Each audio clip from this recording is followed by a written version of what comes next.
Furiosa trailer dropped. Let's talk about it. I'm Mike Siegel. I'm an astrophysicist. I write for Ordinary Times, and this is The Throughput.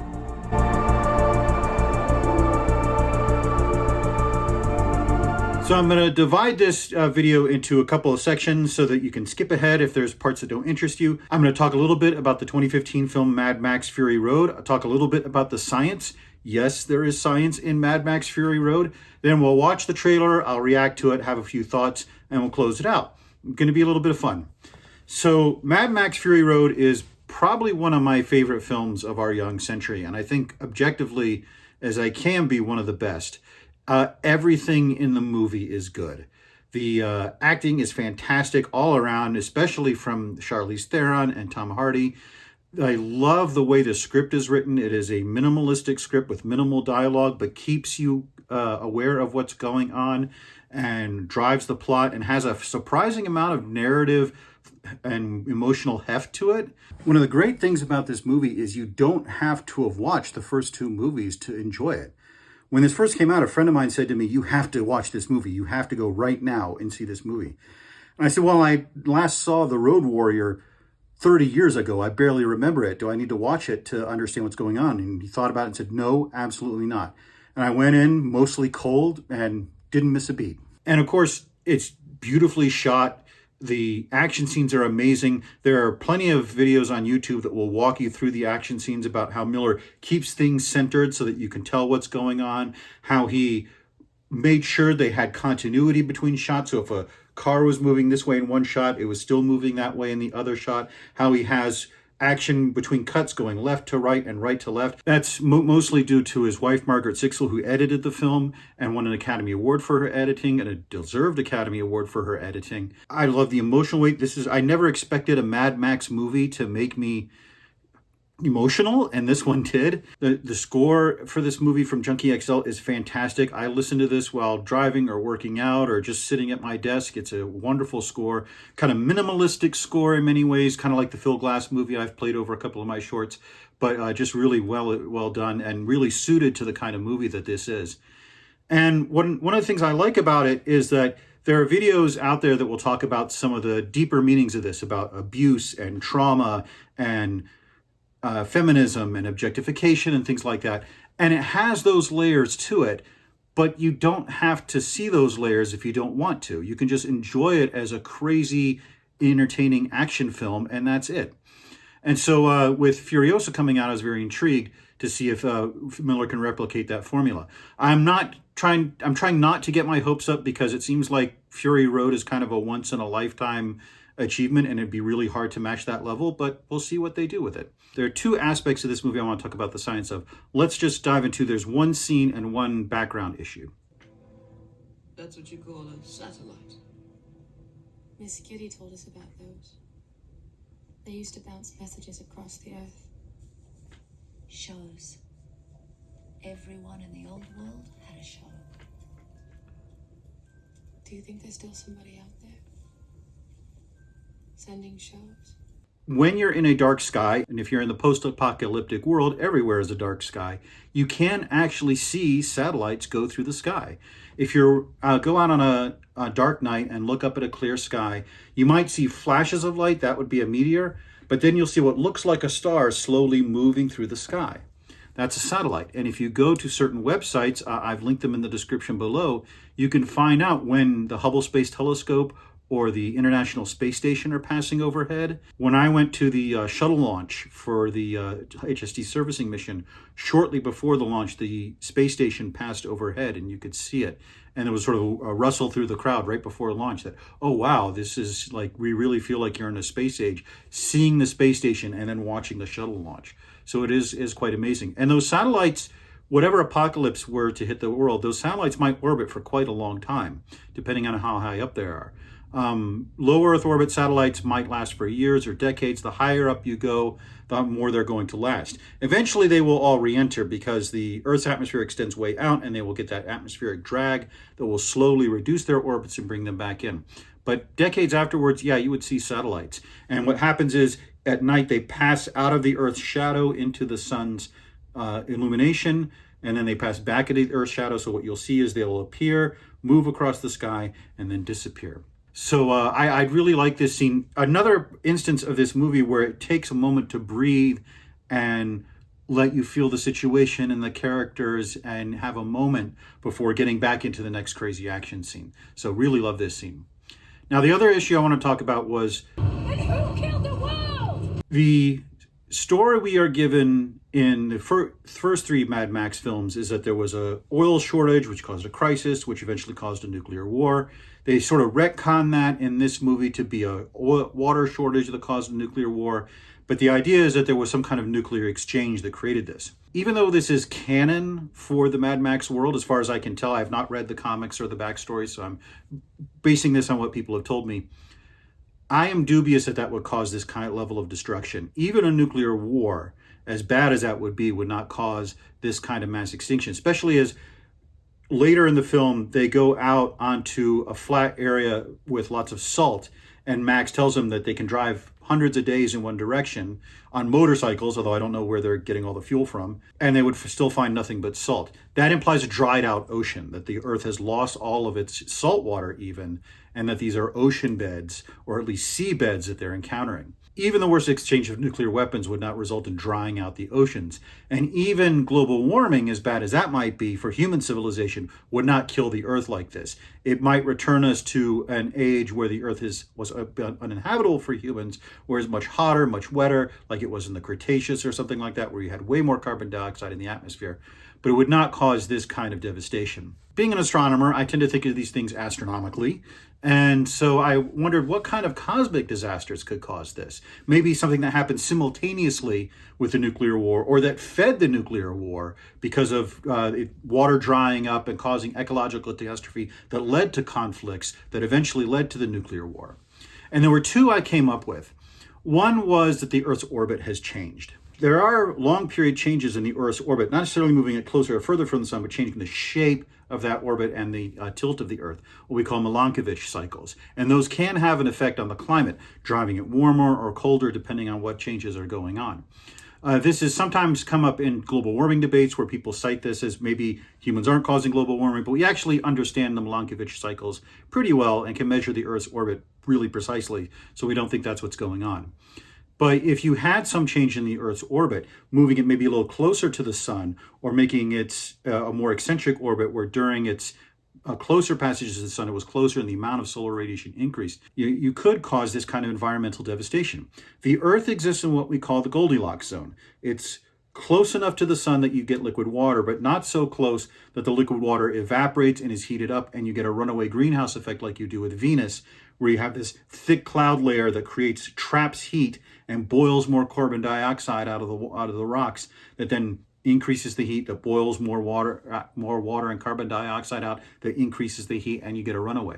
The surface of Venus is actually the hottest place in the solar system outside of the sun.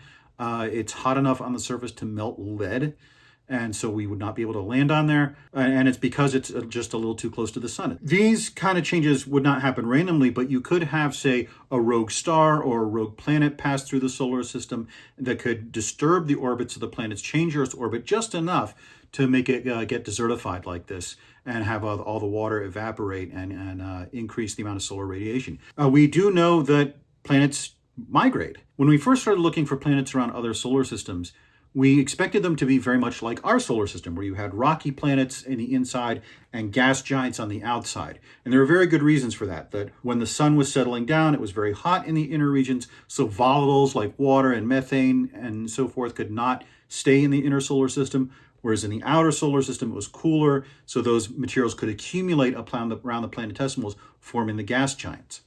We still think that model of formation is correct, but when we started looking at planets around other solar systems, we discovered to our shock that some of them had Jupiter or many Jupiter-sized planets moving around very, very close to their sun, inside the orbit of Mercury.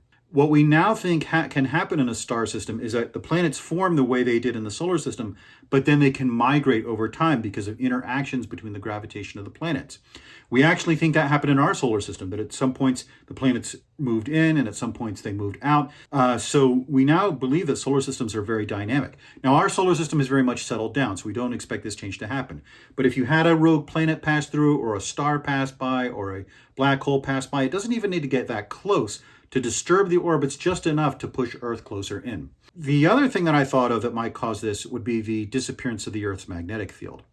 The Earth has a magnetic field that creates this barrier that protects us from cosmic radiation and the solar wind. This is why when a solar flare goes off, it hits and creates aurorae in the poles rather than all over the Earth, because that energy is funneled into the poles rather than being distributed over the surface of the planet. It's also one of the reasons why life was able to evolve on our planet. We have this rotating core that creates this magnetic field, and that protects us from cosmic radiation. The Apollo astronauts, when they went to the moon, would talk about how they would have flashes of light in their eyes when their eyes were closed because of cosmic radiation coming through and hitting their retinas. And one of the big challenges for interplanetary travel, if we ever get to that point, will be protecting the astronauts or passengers from cosmic radiation, which is quite powerful once you get outside of the protection of the Earth. If the Earth's magnetic field were to disappear, and it has been slowly weakening over the last century, you would be talking about our atmosphere being blown away. You would be talking about more radiation hitting the Earth, the soil dying, which is what they describe in here. The oceans may be drying up eventually. Now, that would take centuries or millennia, not decades or years is what they do. So it's showing this process on steroids. But that could also explain what we're seeing here. Now, there's no need to worry about either of these things. With these are extremely unlikely. The Earth's magnetic field, even if it is declining, it's not going to get to zero, we don't think. It may flip or may change, but the Earth's core is pretty stable and so forth. You may remember there was this 1990s movie called The Core, where the Earth's core stops rotating and they need to set off nuclear bombs to get it rotating again. And some people have asked me to do that movie, and although I'm not a geologist, maybe I'll do it at some point. But if you did have the Earth's magnetic field disappear for some reason, that would also cause a fairly bad sequence of events, although over a very long time. So my interpretation of the Mad Max world, to put it all together, is that you had some event, some change in the Earth's orbit, or some disappearance of the Earth's magnetic field for unknown reasons, and that caused the ecological catastrophe that then drove to a nuclear war. They're trying to scrounge out a survival on a planet that's really become hostile to human life and may remain that way for a very long time. So that's my take on the science of Mad Max. Let's watch the Furiosa trailer and see what we think. Whatever you have to do. However long it takes. Promise me you'll find your way home. Furiosa. Give me this promise.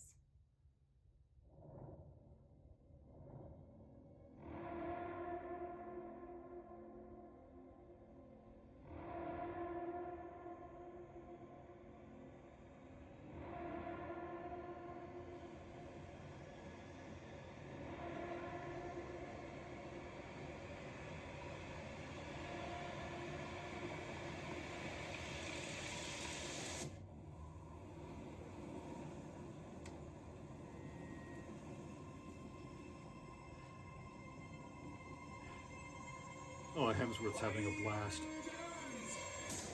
Start your engines.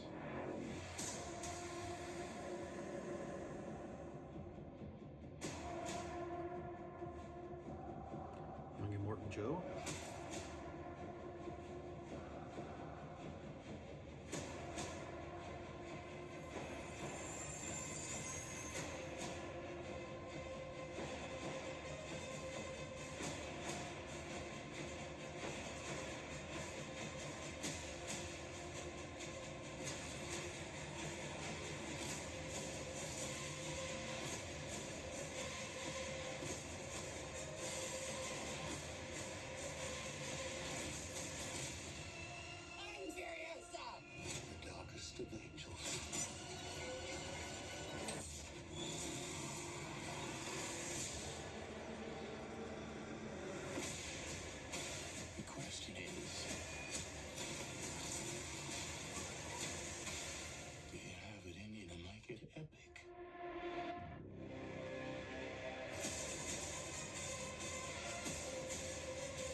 So not much to say about that. I mean, the visuals look remarkable, like the visuals in Fury Road.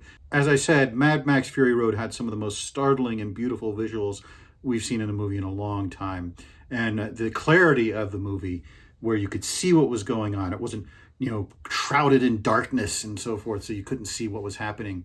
And this is looking like very much the same thing. I don't know if he has his wife editing it again. I hope he does, because she did such an amazing job the first time. But it does. I notice a lot of the things like the war rig look much shinier and newer than they do in the Mad Max Fury Road. So I think we're seeing where society is still in that process of falling and hasn't quite hit rock bottom. And I'm sure Anya Taylor-Joy will be amazing. I mean, she's astonishing in everything she's been in. I first saw her actually in The Witch, which is a very good, if disturbing, movie.